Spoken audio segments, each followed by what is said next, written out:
দেশের আকাশে পবিত্র রমজান মাসের চাঁদ দেখা গেছে। কাল বৃহস্পতিবার থেকে সারা দেশে শুরু হচ্ছে রোজা।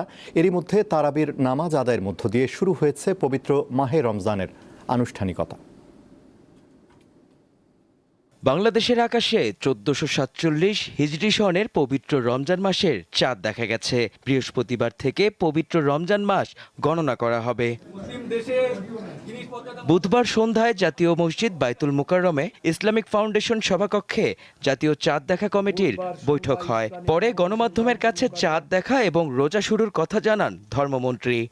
1447 হিজরি সালের পবিত্র রমজান মাসের চাঁদ দেখা সম্পর্কে সকল জেলা প্রশাসক, ইসলামী ফাউন্ডেশনের প্রধান কার্যালয়, বিভাগীয় ও জেলা কার্যালয়সমূহ, বাংলাদেশ আবহাওয়া অধিদপ্তর এবং মহাকাশ ও গবেষণা এবং দূর অনুধাবন প্রতিষ্ঠান হতে প্রাপ্ত তথ্য নিয়ে পর্যালোচনা করে দেখা যায় যে বাংলাদেশের আকাশে পবিত্র রমজান মাসের চাঁদ দেখা দিয়েছে।